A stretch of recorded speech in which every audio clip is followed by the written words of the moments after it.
Welcome to the Tech Meme Ride Home for Wednesday, March 10th, 2021. I'm Brian McCullough. Today, hackers breached the security cameras used by everybody from prisons and hospitals to Tesla factories. Why you will no longer subscribe to this podcast, but will instead follow it. Why T-Mobile is signing everyone up to have their usage data tracked by advertisers, and Facebook's 10-year roadmap for AR and VR. Here's what you missed today in the world of tech. It was honestly a slow start to the week news-wise, but today is certainly making up for it completely by throwing like 10 headlines at us that I think we need to cover, so let's get to this. First up, hackers say they breached Verkata, accessing the feeds of 150,000 surveillance cameras inside clinics, police precincts, jails, schools, even Cloudflare's offices and Tesla facilities. The hackers say they also have access to the full video archive of all Verkata customers. Today I learned that Verkata is a startup that sells security cameras that customers can access from the web. In its last funding round, it raised $80 million at a $1.6 billion valuation, quoting Bloomberg. The data breach was carried out by an international hacker collective and intended to show the pervasiveness of video surveillance and the ease with which systems could be broken into, said Tilly Kotman, one of the hackers who claimed credit for breaching the San Mateo, California-based Verkata. Kotman, who uses they and them pronouns, previously claimed credit for hacking chipmaker Intel and carmaker Nissan. Kotman said their reasons for hacking are lots of curiosity, fighting for freedom of information, and against intellectual property, a huge dose of anti-capitalism, and a hint of anarchism, and it's also just too much fun not to do it, end quote. Kotman said their group was able to obtain root access on the cameras, meaning they could use the cameras to execute their own code.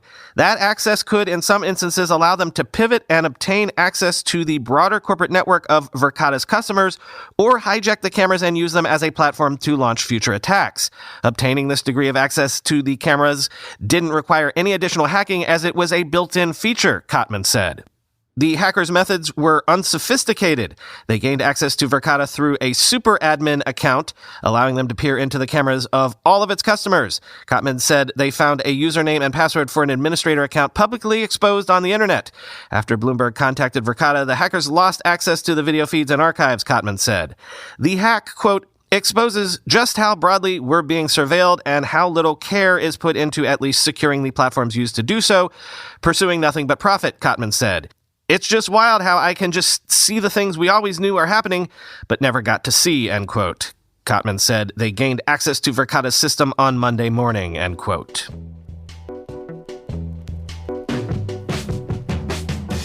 Once again, we screamed at Apple for years to please build us a smaller phone, but when they went ahead and did it, face it, we let Apple down. Sources are telling Nikkei Asia that Apple is cutting orders for iPhone production by around 20% this quarter, largely due to a production cut to the iPhone 12 mini of a whopping 70%. Now, Apple still seems to be expecting a full year 2021 increase of iPhone production of 11%. It's just that they expected to sell a lot more minis in Q1, and they apparently haven't. Quote, some suppliers were even asked to temporarily stop building components specifically for the Mini, a source told Nikkei. The mildest estimate was that Apple will cut planned production by more than 70% for the 6 months through June. This year is still not bad, but of course demand for the first half of 2021 is not as high as people were thinking at the end of last year, another person told Nikkei. The adjustment of production levels for the iPhone 12, iPhone 12 Pro, and Pro Max was comparatively mild, and demand for those models remains relatively healthy, several people said, end quote.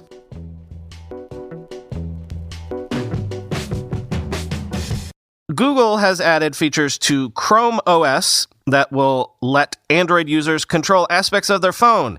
For example, replying to texts from their Chromebooks, quoting The Verge. Google is marking 10 years of Chromebooks by unveiling new features for ChromeOS today. The biggest addition is a new Phone Hub feature that connects an Android phone to a Chromebook. It allows ChromeOS users to respond to texts, check a phone's battery life, enable its Wi-Fi hotspot, and locate a device easily. Phone Hub is packed into a taskbar widget that even expands to show you recent Chrome tabs that you have been browsing on your phone.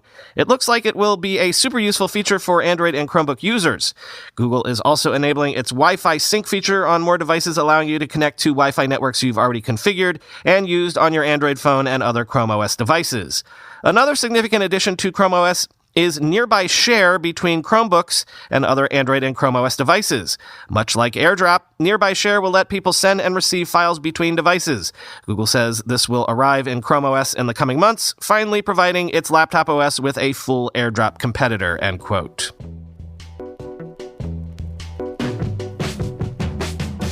TikTok is giving users the ability to approve all new comments before they appear, and is also adding in-app prompts to discourage nasty comments.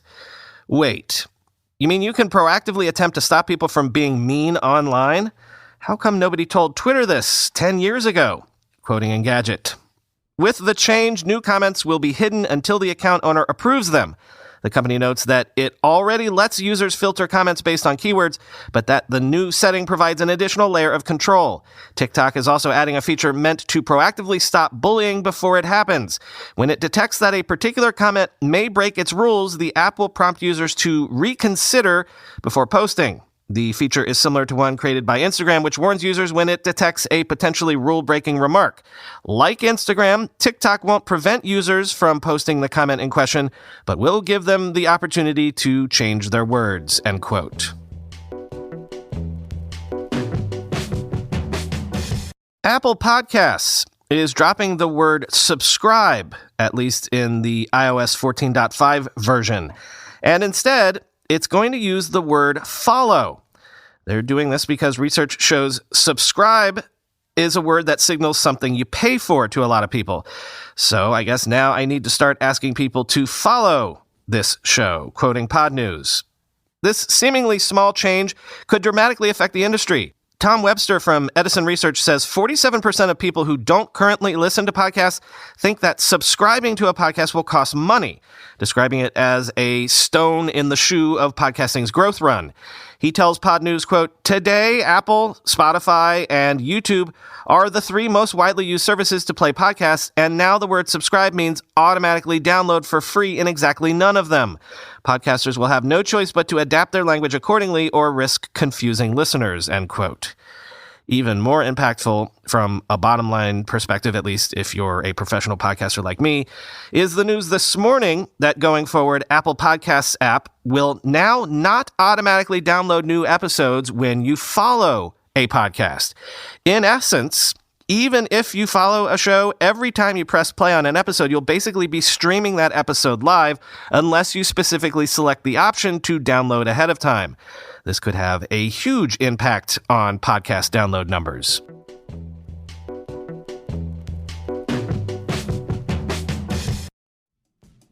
This episode is brought to you by The Good from Caldera Lab. Whether you're tackling dry skin, acne scars, wrinkles, or just want to do you and invest in healthier skin, this is the one product I would use. The Good has been named by GQ as the best natural face serum for men. It's a non-toxic natural serum made 100% from plants.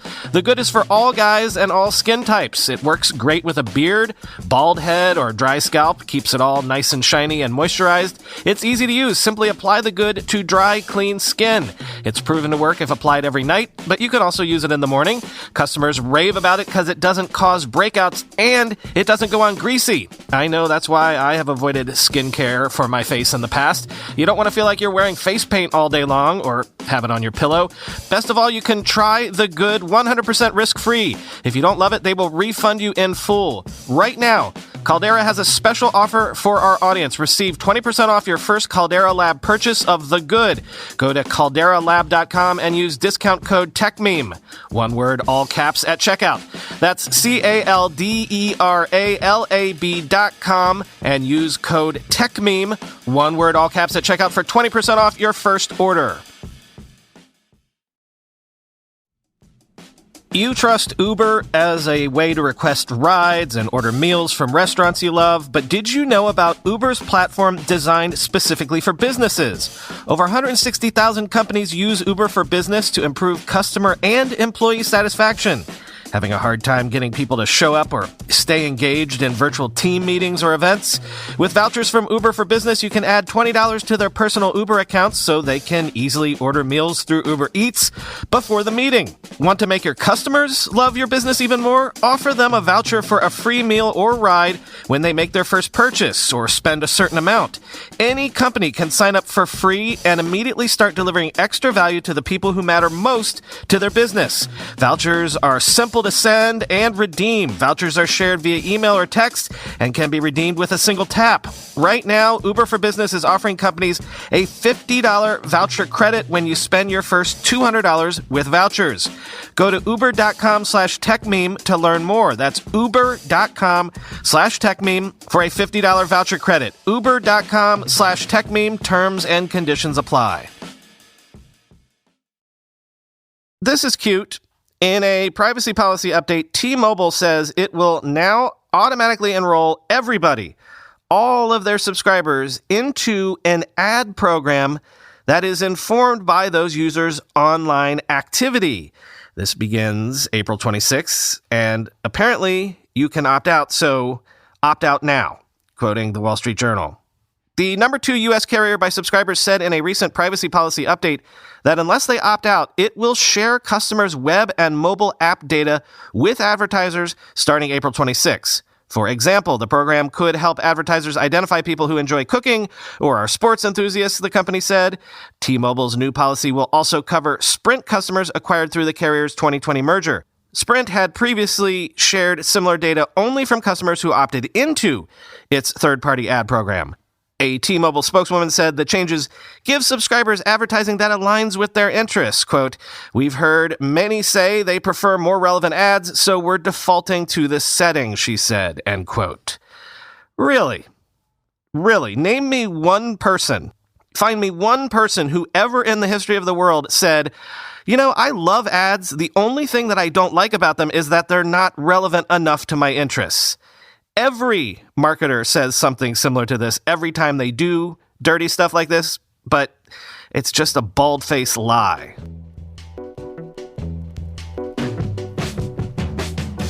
Remember, I once told you about the rumors that Amazon was working on developing a voice-enabled robot for our homes, a sort of butler-like robot, like that robot, I guess, from Rocky III, if you remember that. Well, sources are telling Business Insider that this thing is so real that more than 800 Amazon staffers are working on it. It's codenamed Vesta, and apparently it's the size of 2 small cats. That's literally the quote from the piece. And so, yeah, a lot of people were like, can we just going forward quantify everything in terms of number of cats a thing is? Quote, "It's one of the biggest hardware initiatives in years for Lab 126, the Amazon personal device unit that created the likes of the Kindle e-reader, Echo smart speaker, and Alexa voice assistant," said 6 people directly involved in the project, who spoke on condition of anonymity because they were not authorized to speak about internal projects.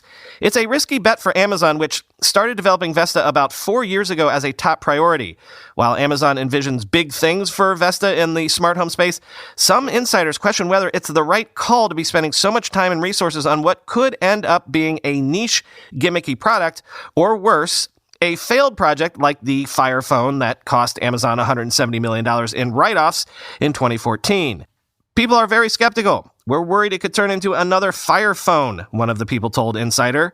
One prototype being considered is a device that's about the size of 2 small cats or about 10 to 13 inches wide. People familiar with the product said it will likely come with multiple cameras, a screen, and a mic, said 2 people who described it as a Fire tablet mounted on wheels that has the ability to move around the house on voice commands.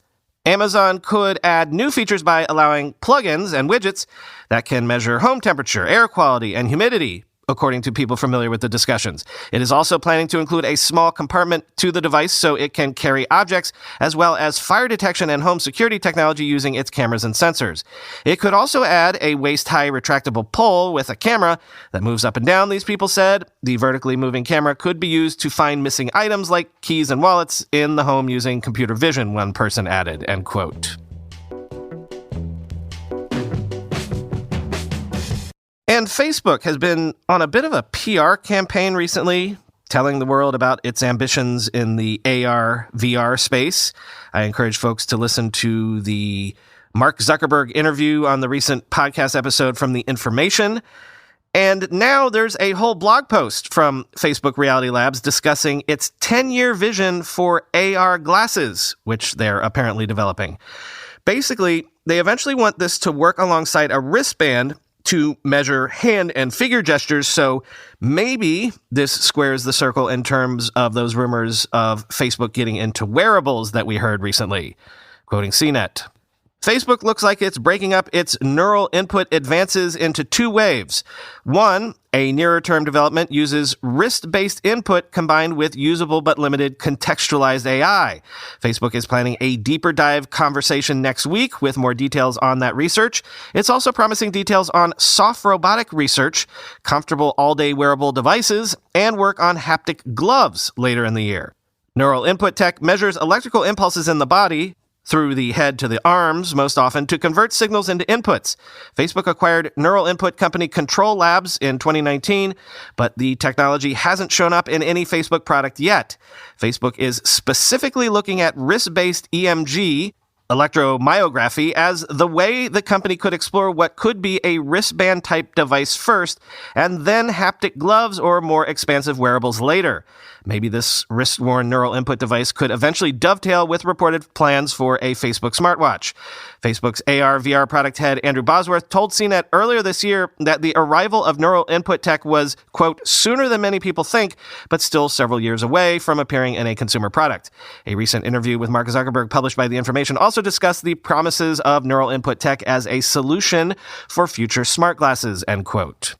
Yes, in that Information podcast interview, Zuckerberg said they are, of course, already developing the Oculus Quest 3 and Quest 4, and that they hope to have face tracking and eye tracking included in at least one of those. Quote, one of the things that I'm really excited about for future versions is getting eye tracking and face tracking in, because if you're really excited about social presence, you want to make sure that the device has all the sensors to really kind of animate realistic avatars so you can communicate well like that, Zuck said. Authentic eye contact, he called it. And finally today, mark your calendars. Samsung has announced its Galaxy Unpacked event for March 17th. A week from today, expect them to show off their Galaxy A series of more affordable smartphones. Quoting CNET again, Samsung said that at the event, it'll explain how it's bringing awesome to everyone. Samsung has offered its Galaxy A phones internationally for a long time, but last year marked the first time it introduced a full lineup in the US. A year ago, it unveiled 4 4G LTE phones that ranged from $110 for the Galaxy A10 to $400 for the Galaxy A51, and 2 5G models, the $500 Galaxy A51 5G and the $600 Galaxy A71 5G. It's likely Samsung's new Galaxy A lineup will see lower prices than last year's 5G models. The move to introduce less expensive devices is a reversal from a few years ago when Apple and Samsung made $1,000 the standard starting price for high-end phones, end quote. Yes, it's not surprising that the underlying technology for smartphones has gotten cheaper over time. That tends to happen to technology prices, especially with hardware. What is surprising and welcome is the fact that Samsung, at least for now, is willing to pass the savings on to us.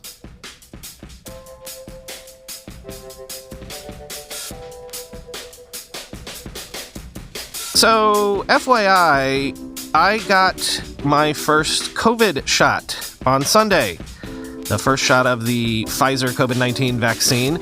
And at first, I wasn't going to share this with the podcast because I didn't want it to feel like I was bragging or have people accuse me of cutting the line or anything, which, by the way, I have a pre-existing condition that qualified me, at least here in New York. But I mentioned my hesitancy to share to someone yesterday, and they encouraged me to share it for reasons of encouraging people to get vaccinated, of course, but also because, as he put it, Brian, I love hearing people say they get vaccinated. The more people I know who got the shot, the more encouraged I am that it'll be me soon. And the more I feel like there's a light at the end of this tunnel for all of us, and it's only a matter of time. So in the interest of helping us all feel like that, like my friend does, hope that the finish line is in sight, there you go. You all now know someone who has gotten vaccinated. It does kind of change the way you think about the next few months if you feel like things are getting close to being done with all of this mishigas. Both of my parents have gotten both of their shots now, and that was a load off my mind for sure. So, God willing, this will be all of us very, very soon. Talk to you tomorrow.